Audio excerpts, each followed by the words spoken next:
সিলেট টাইটান্সকে হারিয়ে বিপিএল এর ফাইনালে পৌঁছে গেল রাজশাহী ওয়ারিয়র্স। দ্বিতীয় কোয়ালিফায়ারে মেহেদী মিরাজদের ১২ রানে হারিয়েছে নাজমুল শান্তর দল। টস হেরে আগে ব্যাট করে স্কোরবোর্ডে ১৬৫ রান তোলে রাজশাহী।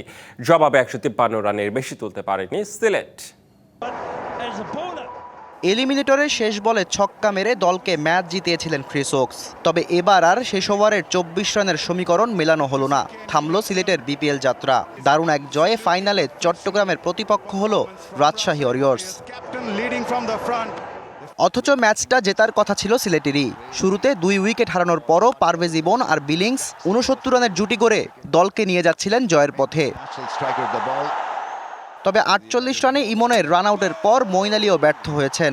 এক প্রান্ত আগলে রাখা বিলিংস তাড়াহুড়ো করতে গিয়ে আউট হয়েছেন ৩৭ রানে। সেখান থেকেও ম্যাচ জয় সম্ভব ছিল। আফিফের শুরু থেকেই আগ্রাসী ভঙ্গি তারই ইঙ্গিত দিয়েছিল। শেষ ৫ ওভারে জয়ের জন্য দরকার ছিল ৪৭। আফিফের ২১ রানের বিদায়ের পর মিরাজও ১৩ বলে ৯ করে আউট হয়ে দলকে ডুবিয়েছেন। শেষ ওভারে ২৪ রান দরকার হলে আর নিতে পারেননি ক্রিস ওকস ও নাসুম আহমেদ।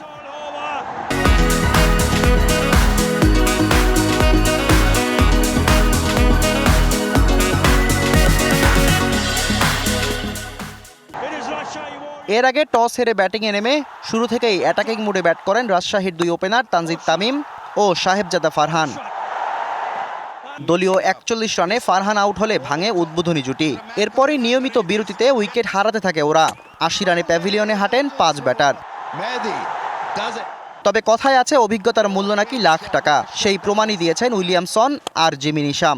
দুজনে করেছেন ৭৭ রানের জুটি। নিশাম ৪৪-এ আউট হলেও শেষ পর্যন্ত ব্যাট করে ৪৫ রানে অপরাজিত ছিলেন উইলিয়ামসন। ২০ ওভার শেষে স্কোরবোর্ডে ১৬৫, যে রানেই সিলেটকে ঘায়েল করে ফাইনালে পৌঁছে যায় শান্তরা। Shahriar Hossain, DBC news desk.